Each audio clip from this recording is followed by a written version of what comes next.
겸비하여 내게 기도하며 나의 얼굴을 구하여서 그 악한 길 떠나며 하늘에서 듣고 죄를 사하며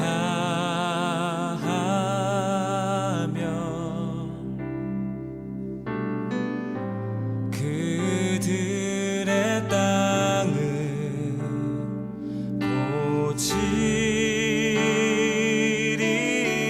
고치리라. 아버지여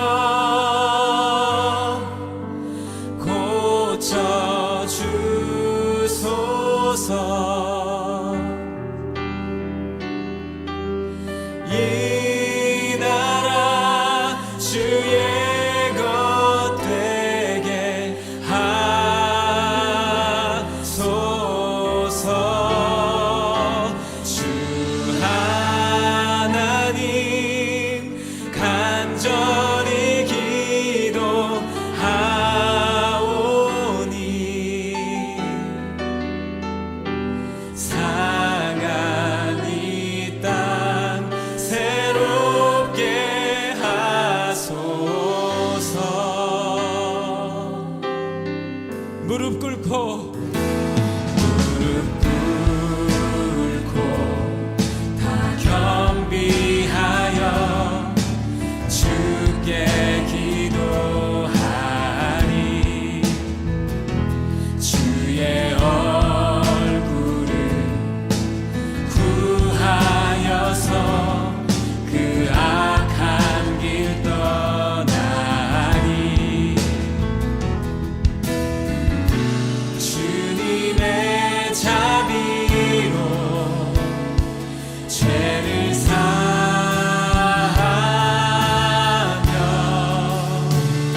헌신하지 않는 그곳에서 주를 예배하리라. 아무도 찬양하지 않는 그곳에서 나 주를 찬양하리라. 누구도 헌신하지 않는 그곳에서 주께 헌신하리라. 누구도 증거하지 않는 그곳에서 나 주를 증거하리라. 내가 밟는 모든 땅 주를 예배하게 하소서. 주의 보혈로 덮어지게 하소서. 내가 선이고 주의 거룩한 곳 되게 하소서. 주의 향기로 물들이소서.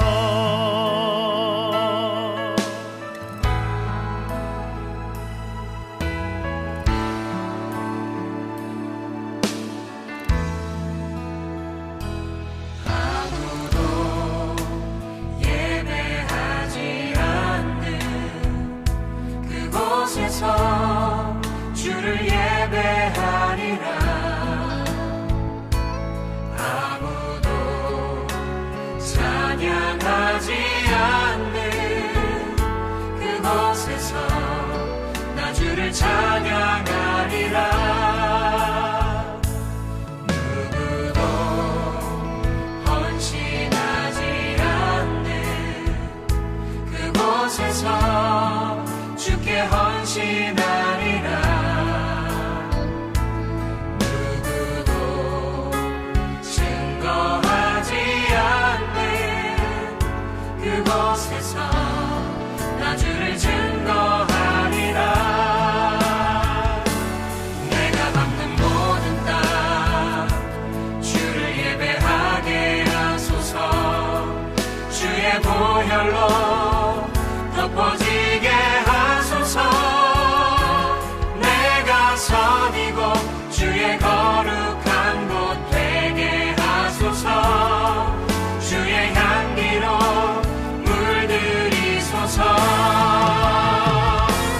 내가 밟는 모든 땅 주를 예배하게 하소서. 주의 보혈로 덮어지게 하소서. 선이고 주의 거룩한 곳 되게 하소서. 주의 향기로 물들이소서. 내가 선이고 주의 거룩한 곳 되게 하소서. 주의 향기로 물들이소서.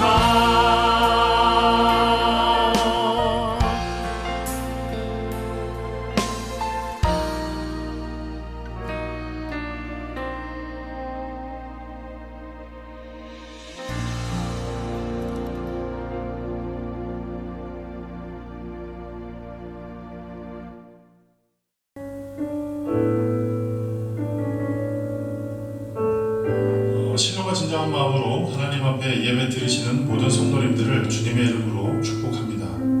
지금 우리는 기독교 역사에 이래 없는 어떤 사상 초유의 일을 우리 지금 경험하고 있습니다. 코로나19라는 그 바이러스로 인해서 전 세계가 질병으로 고통하고 있고, 또 그 여파로 인해서 많은 교회에서 예배당에서 예배를 드리지 못하고 이렇게 온라인으로 예배를 드리고 있는 상황입니다. 이런 때에 지난 한 주간 동안의 우리의 삶을 한번 돌이켜보는 그런 귀한 시간 됐으면 좋겠습니다. 과연 우리는 어떤 모습으로 이 한 주간을 살았고, 그리고 지금 이렇게 질병이 많은 사람들을 두렵게 하는 이때 우리는 어떠한 모습으로 살았는지 우리의 모습을 한번 돌이켜보는 좋은 시간이 됐으면 좋겠습니다. 역대하 7장 14절은 우리에게 이렇게 말씀합니다. 백성이 그들의 약한 길에서 떠나 스스로 낮추고 기도하여 내 얼굴을 찾으면 내가 하늘에서 듣고 그들의 죄를 사하고 그들의 땅을 고칠지라. 아멘. 우리 이 말씀을 기억하면서 우리 하나님 앞에 마음을 모아 그리고 삶을 모아 예배를 준비하며 하나님 앞에 기도하는 시간을 갖겠습니다. 하나님, 우리의 삶을 지켜 주옵소서. 그리고 이 땅을 회복시켜 주옵소서. 우리 다 같이 예배를 준비하며 하나님 앞에 기도합니다.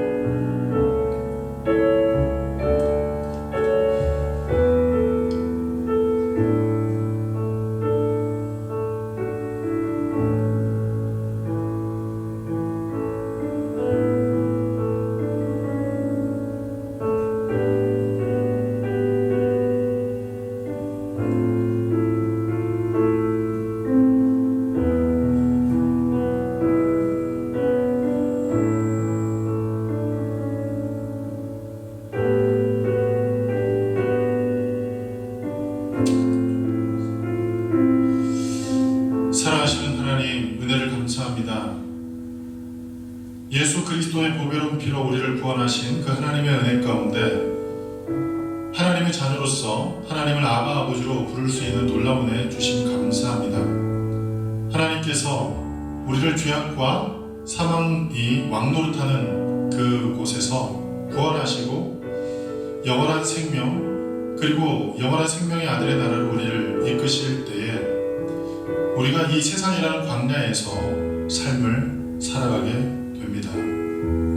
그리고 이 광야 같은 삶 가운데 어디로 가야 할지 알지 못할 때 하나님께서 친히 불기둥과 구름 기둥을 보여주셔서 우리의 발걸음을 인도하시고 또 인도하심 가운데 우리가 매일매일 살아가다가 이스라엘 백성들이 마라의 쓴물에 도착했던 것처럼 우리가 인생의 쓴 고비를 맞이하고 있습니다. 이제 이것으로 우리가 결국 죽음에 당하는 것 아닌가 하는 공포를 느낄 만큼 많은 사람들이 그리고 많은 나라에서 질병이 확진되고 확장되고 있습니다. 하나님, 그 마라의 쓴 물에서 이스라엘 백성들을 향해서 나는 너희를 치료하는 야훼라 그렇게 말씀하셨던 그 하나님의 역사와 같이 오늘 이 시간도 살아계신 야훼 일의 하나님께서 우리를 치료하심으로 이 땅을 치료하심으로 이 땅을 새롭게 하심으로 질병이 하루속히 종식되게 하시고 사람들 마음 가운데 있는 모든 두려움과 공포를 잠식시켜 주시고 하나님 앞에 기쁨과 감사함으로 예배 드릴 수 있는 복된 날 되게 하여 주옵소서. 오늘 이 예배 가운데도 비록 온라인으로 하나님 앞에 예배 올려드리지만 이스라엘의 찬송 중에 구하시는 하나님, 하나님의 계심을 믿고 하나님을 찾는 그곳에 하나님께서 계심을 약속하시며 그분을 찾는 자들에게 상 주시는 이심을 믿으라고 하셨던 그 하나님의 약속의 말씀을 붙잡고 우리가 삶의 현장에서 하나님 앞에 예배 올려 드리오니 우리 예배를 기뻐 받으시고 한량없는 은혜와 한량없는 축복이 우리의 모든 심령 가운데 넘쳐나게 도와주옵소서. 예수님의 이름으로 감사하며 기도 올리옵나이다. 아멘. 우리 이 시간 다같이 사도신경으로 우리의 신앙을 주님 앞에 고백하겠습니다. 나는 전능하신 아버지 하나님 천지의 창조주를 믿습니다. 나는 그의 유일하신 아들 우리 주 예수 그리스도를 믿습니다. 그는 성령으로 잉태되어 동정녀 마리아에게서 나시고 본디오 빌라도에게 고난을 받아 십자가에 못 박혀 죽으시고 장사된 지 사흘 만에 죽은 자 가운데서 다시 살아나셨으며 하늘에 오르시어 전능하신 아버지 하나님 우편에 앉아 계시다가 거기로부터 살아있는 자와 죽은 자를 심판하러 오십니다. 나는 성령을 믿으며 거룩한 공교회와 성도의 교제와 죄를 용서받는 것과 몸의 부활과 영생을 믿습니다. 아멘. 이 시간 함께 은혜 나누실 하나님의 말씀은 히브리서 10장 24절로 25절까지 말씀입니다. 이 시간 함께 은혜 나누실 하나님의 말씀은 히브리서 10장 24절로 25절까지 말씀입니다. 우리 다 같이 히브리서 10장 24절로 25절까지 말씀을 합독하시겠습니다. 서로 돌아봐와 사랑과 선행을 격려하며 모이기를 피하는 어떤 사람들의 습관과 같이 하지 말고 오직 권하여 그날이 가까움을 볼수록 더욱 그리하자. 아멘.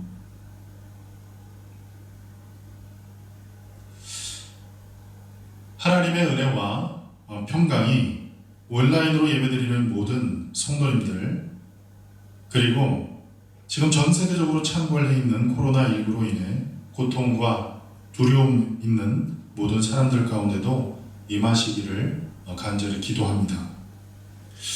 오늘 우리가 함께 합독한 본문 히브리서 10장 27절, 24절로 25절까지 말씀을 통해서 지금은 서로 돌아볼 때라는 제목으로 하나님의 말씀을 나누며 두 가지 중요한 큰 교훈을 함께 은혜 나누는 시간을 갖도록 하겠습니다. 첫 번째로 서로를 향해서 반목과 편가르게 하는 일이 발생되지 않아야 합니다. 지금 우리는 6.25 전쟁 당시에도 멈추지 않았던 예배당 예배를 중지하고 온라인으로 예배를 드려야 하는 초유의 상황 앞에 서 있습니다. 그러면서 지금 우리들의 서로의 모습을, 그리고 자신의 모습을 지켜보면서 혼란스러움을 금치 못하는 상황에 직면해 있습니다.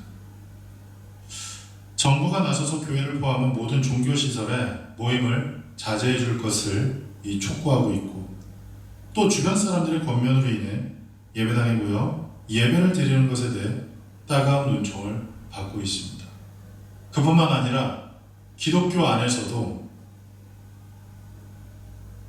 예배당에 모여 예배 드리는 그것을 자제해 줄 것을 요구하는, 촉구하는 그러한 내용도 심심치 않게 보여지고 있습니다. 현재까지 우리 교회는 코로나19 확진자가 발생하지 않았습니다.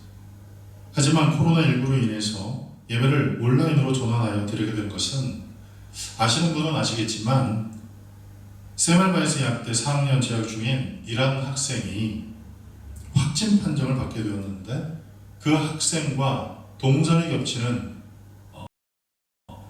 학생들이 우리 교회에 소속한 성도님들이시고, 그러한 이유로 부득불 이렇게 온라인으로 예배를 전환해서 드리게 되었습니다. 요 며칠 확진자 수가 줄어드는 상황에 대구에 있는 한 아파트에서 주민 142명 중 신천지 교인이 94명이 있었는데, 그 중에 46명만, 그 중에 신천지 성도 46명만 확진 판정을 받았다고 합니다. 특이한 부분은 비신천지 교인 가운데는 같은 동에 거주하며 살아도 코로나19에 감염되지 않았는데, 유독 신천지 교회 소속된 사람들만 코로나19에 감염되었다는 사실입니다. 이와 같이 코로나19 전염과 관련해서 막대한 피해를 촉발시킨 신천지로 인해서 오늘날 개신교 교회에까지 영향을 미쳐 성도님들이 예배당에 모여 하나님 앞에 예배 드리지 못하는 안타까운 현실, 그리고 또 하나님 앞에 예배 드리는 것이 우리에게는 생명과도 같은 일이고, 또 우리에게는 정상적인 일이고, 또 우리에게는 지극히 자연스러운 일인데도 많은 사람들이, 기독교 교인들이 예배당에 모여 예배 드리는 것에 따가운 시선을 보이고 있는 때를 살고 있다는 사실입니다. 뿐만 아니라 많은 사람들이 우려와 걱정 가운데서도 예배당 예배를 폐지하지 않고 예배당에서 모여 예배 드리는 일을 강행하는 그 교회를 향해서 이 목카페, 수십만에 달하는 회원을 보유한 목카페 회원들이 그 교회 담당자에게 전화를 해서 강력하게 항의를 하는 그러한 현실 또한 우리는 맞이하게 됩니다. 그래서 어떤 교회는 예배당에서 예배 드리는 것과 그리고 온라인으로 예배를 드리는 것을 병행하는 교회도 생겨나고 있다고 합니다. 하지만 정말 우려운 상황은 예배당에서 모여서 예배를 드리는 것, 그리고 온라인으로 예배를 드리는 것, 그것이 아니라 예수 그리스도 안에서 하나 될 수 없는 우리를 하나 되게 하시고, 그리고 둘로 하나가 되게 하신 그 성령의 역사를 통해 우리는 교회라는 이름으로, 교회라는 공동체로 하나가 되었는데, 생각지도 못한 그 누구로부터 시작되지도 않은 이 코로나19로 인해서 교회들이 서로 반목하고 교회들이 서로 편가르기 하는 것, 그것이 오히려 더 큰 문제가 아닌가 생각을 합니다. 예배당에 모여 예배를 드리는 사람들 혹은 교회는 이번 기회가 양과 염소를 구별할 수 있는 좋은 계기가 된다, 그렇게 얘기하는 사람도 있고 그렇게 얘기하는 교회도 있는가 하면, 그와는 반대로 온라인으로 전환해서 예배 드리는 교회 혹은 이 성도님들은 이웃과 사회에 피해를 주면서까지 그래야 되겠나 라고 얘기를 하며 오프라인으로 예배당에 모여서 예배 드리는 성도 교회를 향해서 곱지 않은 시선을 보내는 경우도 있다고 합니다. 예배를 온라인으로 드리느냐, 예배당에서 모여서 예배를 드리느냐, 그것보다 더 심각한 문제, 그것보다 더 중요한 문제는 다름이 아닌 교회가 서로 편가르기를 하고 교회가 교회를 향해서 서로 비난하는 것, 이것이 가장 큰 문제라고 할 수 있습니다. 초대교회에 성도들이 열심을 다해 복음을 전했고 그 가운데 사도 바울이 귀한 사역을 통해서 소아시아에 많은 교회들이 설립되게 됩니다. 그때 초대교회 안에서 생각지도 않았던 이상한 편가르기가 시작되었습니다. 당시 교회 안에 있는 유대파 그리스도인들이 예수 그리스도의 복음 전함을 통해 복음을 접하게 된 많은 헬라파 그리스도인들을 향해서 너희가 진짜 이 그리스도인이 되려면 우리처럼 할례를 받아야 한다는 이야기를 공공연하게 하기 시작했습니다. 그리고 그 이야기가 점점 확산되더니 심지어 헬라파 그리스도인들 가운데서 할례를 향하는 사람들이 생겨지게 되었습니다. 그런 그때에 사도 바울은 이 모든 일에 뜻밖의 결정을 내리고 사람들을 향해 하나님의 말씀을 가르치기 시작합니다. 사실 사도 바울은 굉장히 강한 사람입니다. 그는 굉장히 완고한 사람이었습니다. 그리고 그는 일에 있어서는 그 누구에게도 양보하지 않고 그 어떤 것도 타협하지 않는 정말 그는 강한 사람이었습니다. 자신이 믿는 신념에 무척 강한 사람이었던 것입니다. 그래서 갈라디아서 1장 13절부터 14절에 사도 바울은 자기 자신에 대해서 이렇게 얘기를 합니다. 새번역 성경에 이렇게 기록됩니다. 내가 전에 유대교에 있을 적에 한 행위가 어떠하였는가를 여러분이 이미 들은 줄 압니다. 나는 하나님의 교회를 몹시 박해하였고 또 아주 없애버리려고 하였습니다. 나는 내 동족 가운데서 나와 나이가 같은 또래의 많은 사람보다 유대교 신앙에 앞서 있었으며 내 조상들의 전통을 지키는 일에도 훨씬 열성이었습니다. 이렇게 사도 바울은 많은 성도들을 향해서 자기 자신이 예수 그리스도를 믿기 전 어떠한 사람이었는지에 대해서 기록할 때 그는 유대교에 열심히 있었던 사람, 그리고 굉장히 강한 사람이었다라고 그렇게 이야기를 합니다. 그랬던 사도 바울은 초대교회에 일어났던 이 할례 문제에 있어서 할례는 구원의 문제와는 전혀 상관이 없는 별개이고, 구원은 오직 믿음을 통하여 하나님께서 주신 전적인 은혜 가운데 얻어지는 것이라고 사람들을 향해서 이야기하였습니다.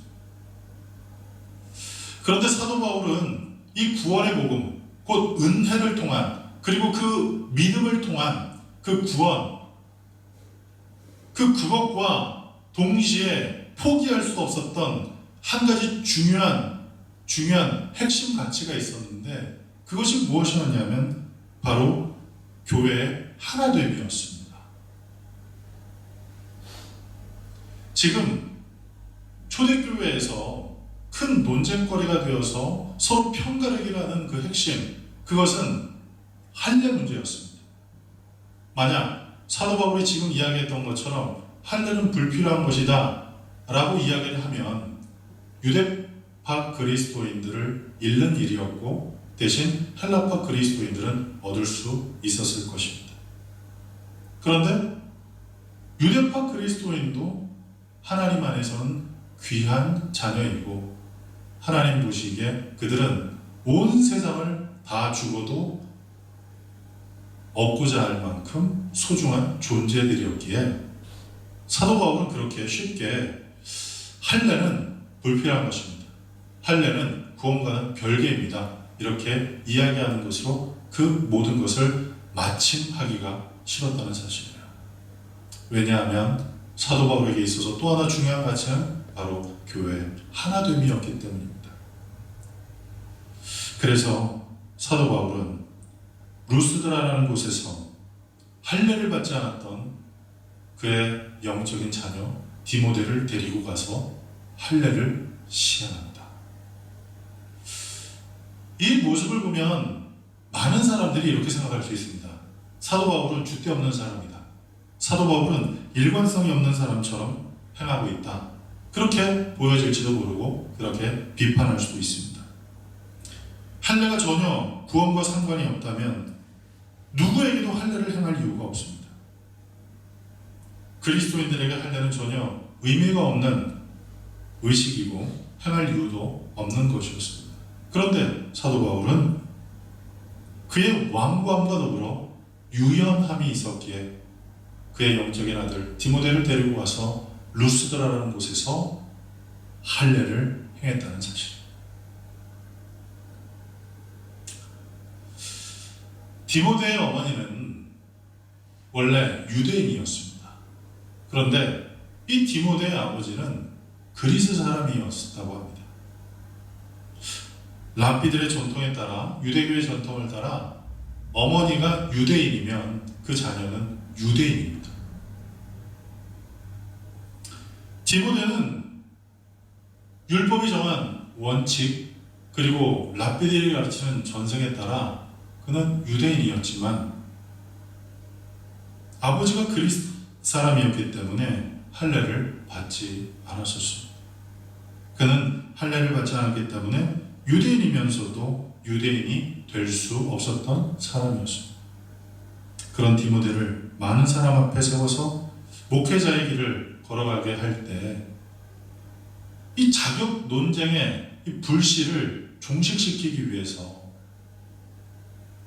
그 문제 소지를 없애기 위해서 사도 바울은 디모데에게 할례를 행하게 됩니다. 이것은 자신의 주장을 스스로 꺾은 것이 아니라 상황을 유연하게 대처한 것입니다.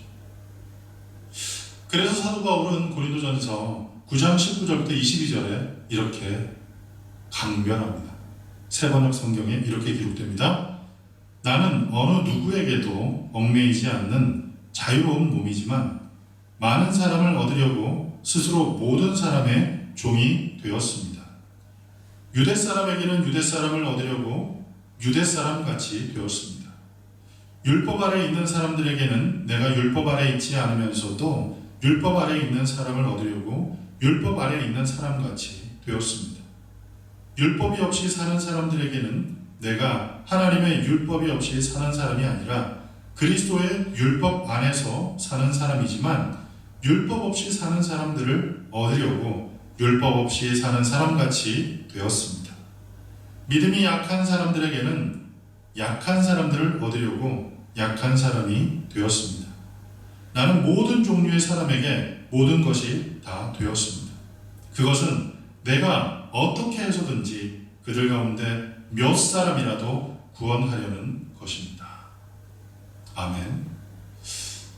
이와 같은 사도 바울의 그 복음을 향한 열정, 구령을 향한 이 열정, 그 열정, 그것으로 인해서 사도 바울은 두 가지, 곧 완고함과 유연함을 동시에 소유한 사람이 되었다는 사실입니다. 그에게 있어서 완고함은 무엇입니까? 구원은 오직 예수 그리스도의 복음, 그것을 믿고 하나님의 은혜를 통해서 얻어지는 것, 이것이 이 구원이며, 그에게 있어서 유연함은 무엇입니까? 할례를 통해서 구원을 받는 것은 아니지만 그 할례라는 그 문제 때문에 교회가 분열되고 교회가 나눠진다면 그의 사랑하는 영적인 아들 디모데에게 할례를 행할 수도 있는 것, 그게 사도 바울의 바로 유연함이었다는 사실입니다. 마틴 루터는 이와 같은 사도 바울의 그 모습에 대해서 이렇게 평가를 합니다. 바울은 믿음에는 강한 사람, 사랑 안에서는 부드러운 사람이다. 우리는 믿음에 관해서는 누구도 꺾을 수 없는 사람이 되어야 하고 될 수만 있다면 단단한 돌보다 더 단단해야 한다. 하지만 관용에 있어서는 우리는 부드럽고 갈대보다 유연해야 하고 모든 것을 양보할 준비를 해야 한다고 기록했습니다. 그렇습니다. 지금은 교회와 성도들이 서로를 향해서 비난하고 누가 옳고 그르다는 것을 따질 때가 아니라 지금은 서로가 서로를 돌아볼 때입니다.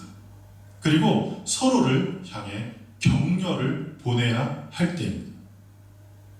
오늘 우리들이 읽은 본문을 볼 때 지금 이 상황에서 우리들이 눈여겨봐야 할 단어가 있는데 그것은 다름이 아니라 서로라는 단어입니다.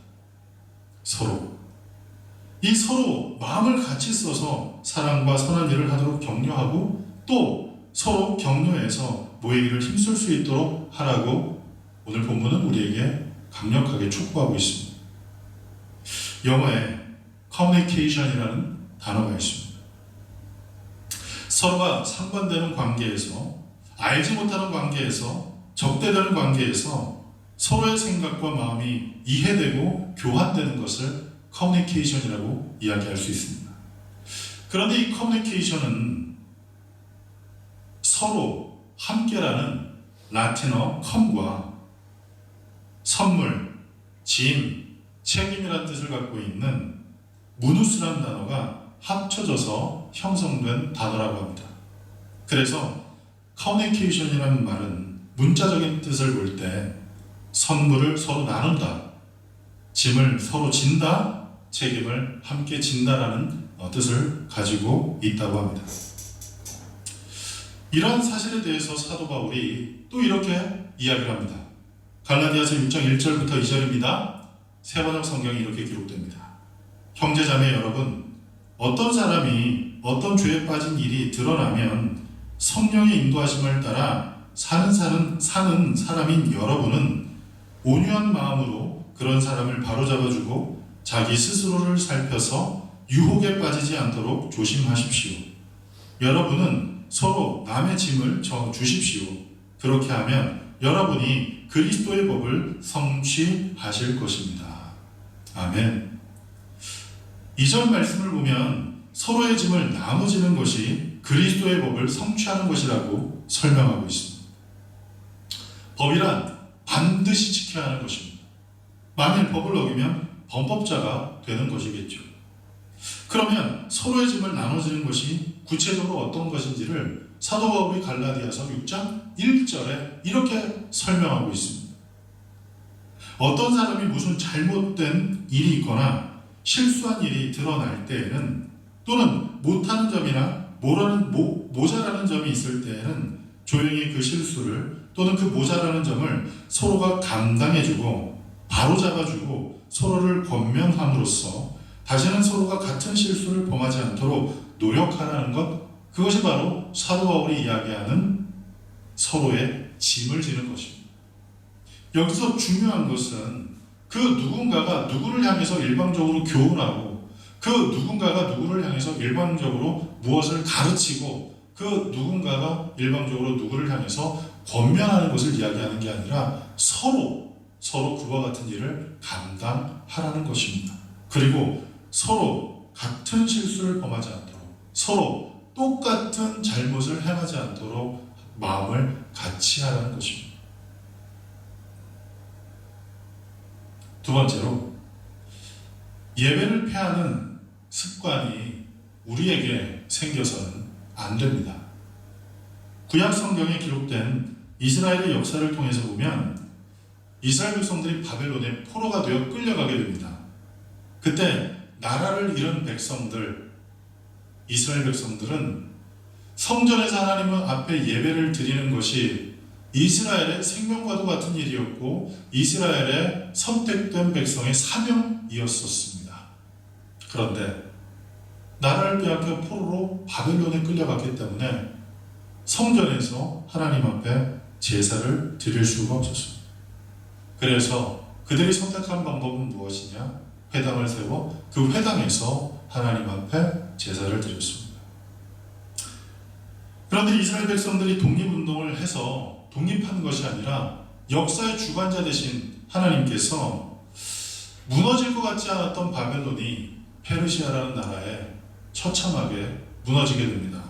그리고 이 페르시아의 왕 조서를 통해서 이스라엘 백성들이 하나님의 예언의 말씀 그대로 포로가 된 지 70년 만에 이스라엘 자기 고국으로 돌아오게 됩니다. 그리고 그들이 고국으로 돌아와서 행했던 일은 무너진 하나님의 성전을 재건하는 일이었고 그리고 그곳에서 모여 눈물로써 감격하면서 하나님 앞에 제사를 드렸다는 겁니다. 이스라엘의 역사를 통틀어 봤을 때 이스라엘 온 백성들이 그렇게 눈물을 흘리면서 진실한 마음으로 그리고 감격스럽게 그 성전에서 예배를 드릴 수 있다는 그 사실이 너무나 행복함 가운데 하나님 앞에 예배 드렸던 그 기록들이 그다지 많지 않습니다. 거의 없다 해도 과언이 아닐 정도로 이스라엘은 어느 순간 하나님 앞에 성전에서 제사를 드리는 것이 형식화되었던 적이 있습니다. 지금 우리들은 예배당에 모여서 예배를 드릴 수가 없습니다. 이것은 저를 포함한 우리들은 예배를 패하자는 것이 아님을 명백히 알아야 합니다. 다만 지금 우리들이 처한 특수한 그 상황에 맞게 하나님 앞에 예배를 드리는 것을 쉬지 않기 위해서 다른 방법을 선택한 것뿐입니다. 확진자와 동선이 겹칠지도 모르는 지체들이 있는 상황에서 모두의 안전과 건강을 위해 많은 전문가들이 권고하는 2주 동안 예배당에서 모여 예배 드리는 것이 아닌 각 가정에서 온라인으로 예배를 드리자는 것입니다. 우리는 예배를 드리지 말자는 게 아닙니다. 예배를 피하자는 게 아닙니다. 단 예배당에서 모여서 예배를 드릴 수 없는 그 상황에 예배를 드리는 것이 가히 지혜롭지 못하고 그리고 또 다른 하나님의 말씀 이웃을 사랑하라 말씀하신 그 하나님의 말씀과 배치되는 그 상황에서 또 다른 한 가지의 방법을 선택했는데 그것이 무엇이냐면 이 온라인으로 하나님 앞에 예배를 드리자는 겁니다. 그런데 예배당에서 모여 예배를 드리지 않으면 신앙이 변절한 것이고 또 온라인으로 예배를 드리는 것은 신령과 진정에 어긋나는 일이라고 이야기하는 것, 이것은 제 개인적으로 너무나 극단적으로 얘기하는 것 같습니다. 초대교회 순교자들은 자신의 신앙을 지키기 위해서 카타콤이라는 굴에 들어가 거기서 하나님께 예배를 드리고 하나님께 자신의 신앙을 지키다가 거기서 죽음을 맞이하기도 했습니다. 그리고 서두에 말씀드렸듯 우리 선조들은 6.25 전란 가운데도 예배를 쉬지 않았던 그러한 민족입니다. 마찬가지로 자신의 신앙을 지키기 위해서 코로나19 바이러스와 상관없이 예배당에서 모여 예배를 드리자고 이야기하는 것은 어떤 의미인지는 알지만 그렇다고 그렇게 강요할 문제는 아니라고 생각합니다. 이 사태가 종식될 때 더 간절하게 하나님께 예배 드릴 수 있을 때가 올 것이기 때문에 지금 현재는 조금만 조심하여 개인의 안녕과 그리고 타인의 안전을 지켜주는 것이 지혜로운 일이라 생각합니다. 그리고 우리는 오랫동안 하나님의 말씀을 묵상하는 그 일을 훈련한 교회입니다. 수년 동안 매일매일 경건의 시간을 큐티를 통해 하나님의 말씀을 묵상하고 그리고 그 묵상한 하나님의 말씀을 붙잡고 매일매일 살다가 주일 예배가 끝나고 난 후에 소그룹 모임 할 때 자기가 경험한 하나님의 말씀 그리고 묵상하여 삶 가운데 경험했던 그 하나님의 놀라운 은혜를 나누는 것을 훈련하고 또 훈련한 그러한 교회입니다. 우리가 이와 같이 여러 해 동안 그 일에 대해서 좋은 훈련을 받았다고 한다면 또한 그 훈련받은 것에 대해서 시험을 치를 좋은 기회라고 저는 생각을 합니다. 그동안 개인 경건 훈련을 제대로 해보지 않았고 또 그것을 제대로 할 수 있는 여건을 만들지 않았다고 한다면 지금 이와 같은 때에 개인의 경건을 지키는 것은 참 어려운 일이지만 교회의 어떤 가르침과 그리고 교회의 어떤 전반적인 시스템을 통해서 우리는 경건을 훈련받았고 그리고 그것을 나누는 일을 훈련받은 좋은 교회, 좋은 성도님들이십니다. 그렇다고 한다면 그것을 이제 시험해 볼 좋은 계기가 아닐까 생각합니다. 뿐만 아니라 당연히 있을 것 같았던 예배당 예배, 오프라인 예배가 생각지도 않았던 바이러스로 인해서 드릴 수 없게 되고 각자 삶의 자리에서 온라인으로 예배를 드린다는 이 사실로 인해서 몇몇 분들은 통탄하고 있고 또 마음 가운데 깊이 슬픔 가운데 빠져 있는 분도 계실 줄 압니다. 그런데 저는 이 일로 인해 그동안 우리가 자칫 이스라엘 백성들이 성전에 모여 하나님 앞에 제사 드릴 수 있는 것이 특권이고 축복이고 은혜임을 깨닫지 못하고 어느 순간 형식에 그리고 어느 순간 습관에 빠져 드렸던 그 제사와 같이 하나님 앞에 드리던 그 예배를 소중히 여기지 못했던 우리의 모습들을 돌이켜보며 다시 믿음의 성도들이 함께 모여 예배당에서 하나님 앞에 예배드리는 그날 우리가 감격하면서 감사하면서 하나님 앞에 예배 드릴 수 있지 않을까 생각을 해보게 됩니다. 사람들은 자기가 가지고 있는 것 그것의 소중함을 금방 잊어버리게 됩니다. 하루는 제가 집을 정리하다가 여기저기 고무밴드가 흐트러져 있는 것을 보고 너무나 필요 없겠다 생각을 하고 또 지저분해 보여서 다 모아가지고 쓰레기통에 버려버렸습니다. 그런데 며칠 후 고무밴드가 필요한 상황이 벌어져서 여기저기 아무리 고무밴드를 찾아봐도 집에서는 고무밴드를 찾을 수가 없었습니다.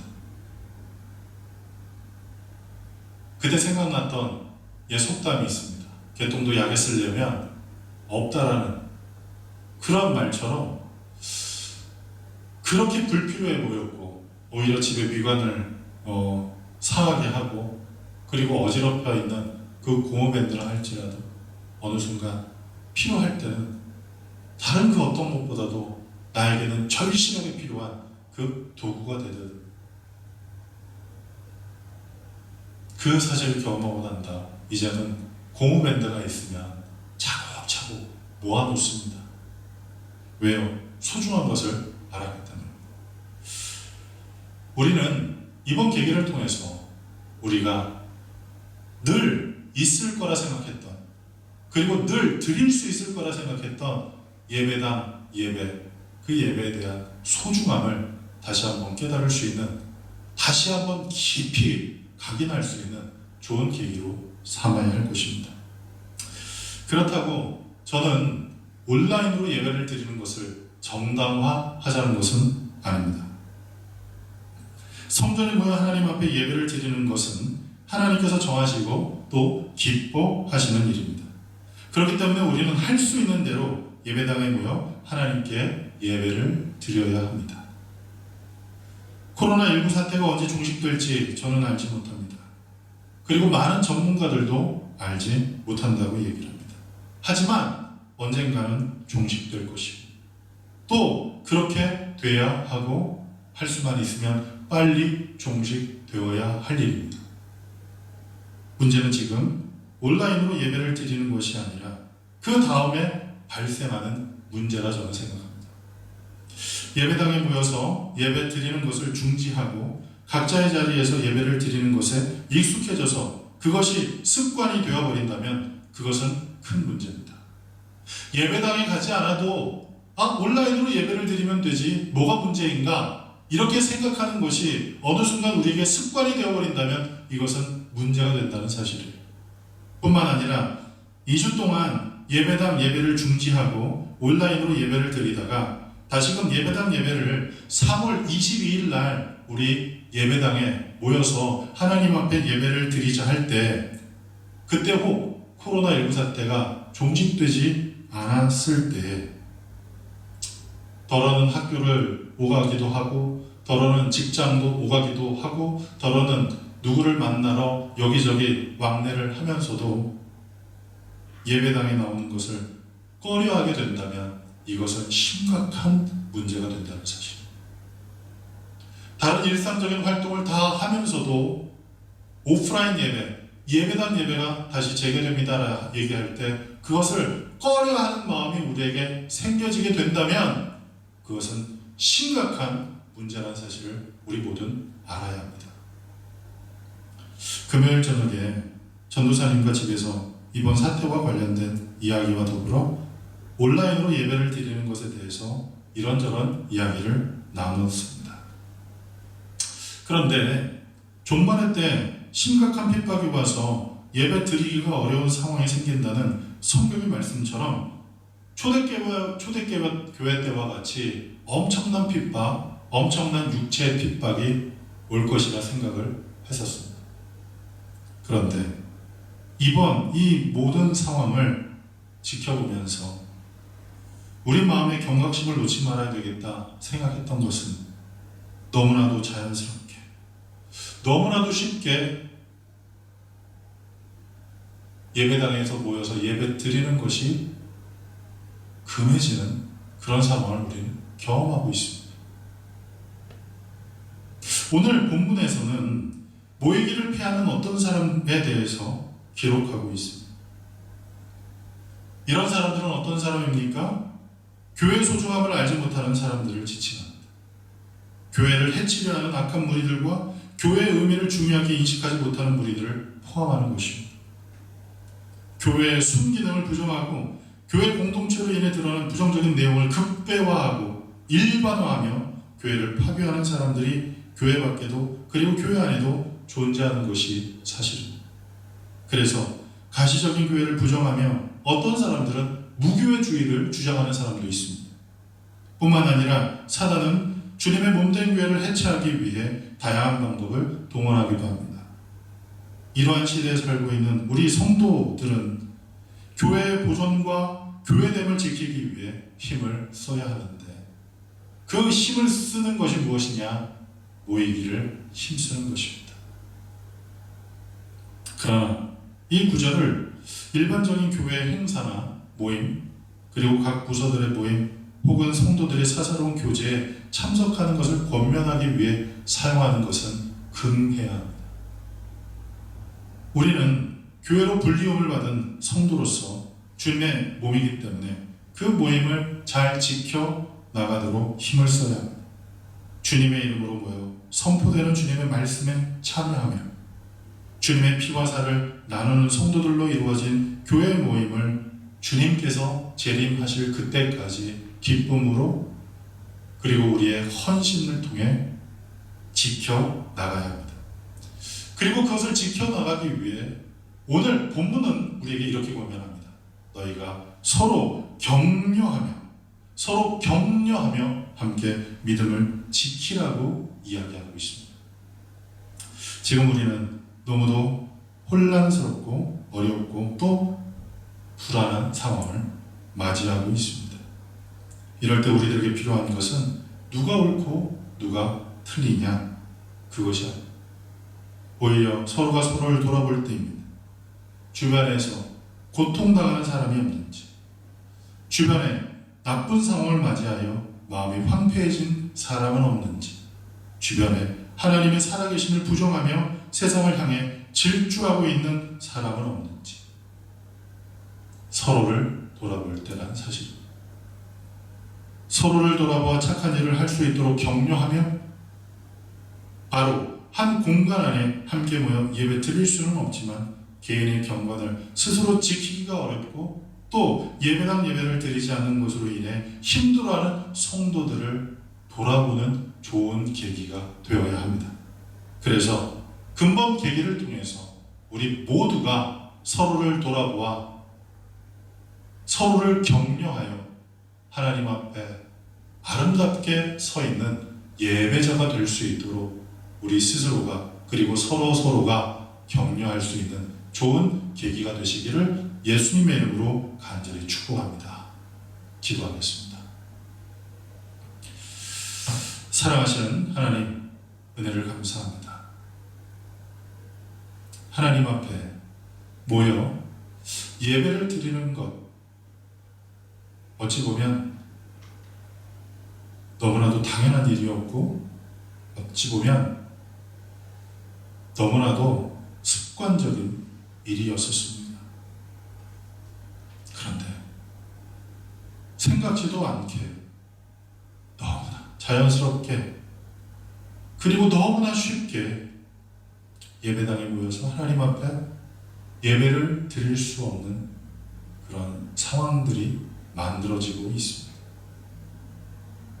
이러할 이때 오늘 이 본문에서 우리에게 주신 이 말씀을 깊이 생각하면서 두 가지의 중요한 교훈, 곧 서로가 서로를 돌아보아 비난과 편가르기를 하는 것이 아니라 서로가 서로를 격려하며 서로가 서로를 관용하며 그리스도 예수 안에서 그리고 성령이 하나 되게 하신 그 은혜 안에서 하나가 되기 위해 힘을 쏟아야 할 때이며 또 하나 물러 우리가 이 세대를 살아가는 동안에 하나님께서 주신 은혜를 따라 하나님 앞에 예배 드릴 수 있는 것이 얼마나 감격스러운 일이고 하나님의 성전에 나와서 하나님의 백성들 하나님을 찬양하며 하나님을 높이는 것이 얼마나 감사한 일인 줄을 다시 한번 깊이 깨달을 수 있는 정말 복된 계기를 도와주옵소서. 그래서 근본 계기야. 그리고 근본 이 모든 사태를 통해서 우리 모두가 서로가 서로의 믿음을 격려하며 서로가 서로의 삶을 격려하는 그 일을 통해서 하나님 앞에서 아름다운 예배자로 우리 모두가 세워질 수 있도록 힘을 함께 모을 수 있는 좋은 계기 되게 하여 주옵소서. 그래서 전화위복이 되는 놀라운 역사가 우리의 삶 가운데 나타나게 하여 주옵소서. 그리고 전 세계로 확산되어 많은 사람에게 두려움과 공포 그리고 질병으로 인해 생명을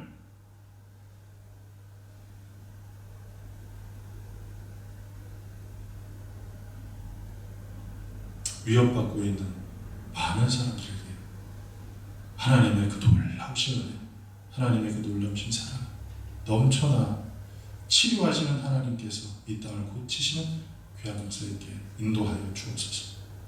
예수님의 이름으로 감사하며 기도드렸습니다. 아멘. 우리 다 같이 찬송가 71장 우리 찬송 드리면서 하나님 앞에 귀한 예물 드리겠습니다.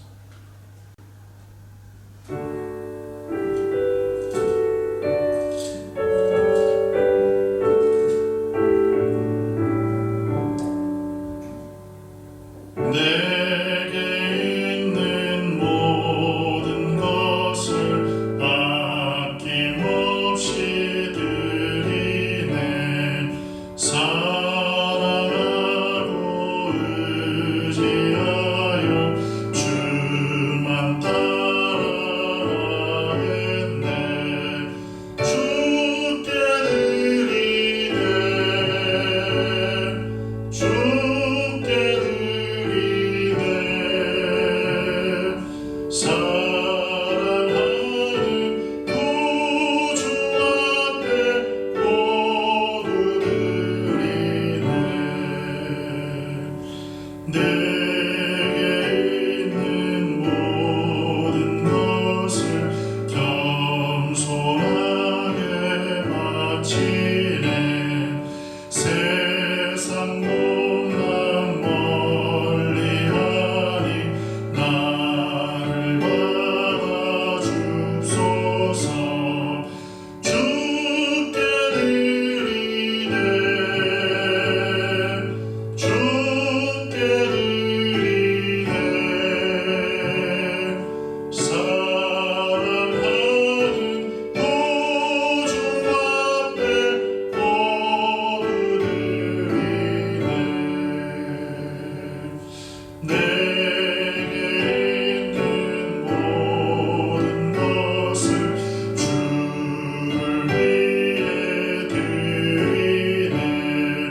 계신 권능 충만하게 내게 내려주소서. 주께 드리네. 주께 드리네. 사랑하는 구주 앞에 모두 드리네.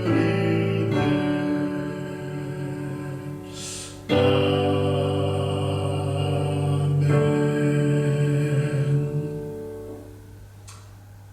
우리 교회 소식을 말씀드립니다.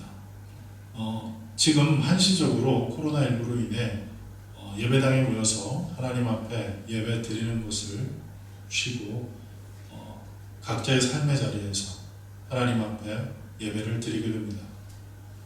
예배를 드릴 때 경건한 마음으로 하나님 앞에 드릴 수 있도록 기도하면서 예배 시간에 참여해 주시고, 그리고 하실 수 있으면 매주 오후 3시에 하나님 앞에 예배를 드릴 수 있도록 우리가 마음을 쏟는 게 필요할 것 같습니다.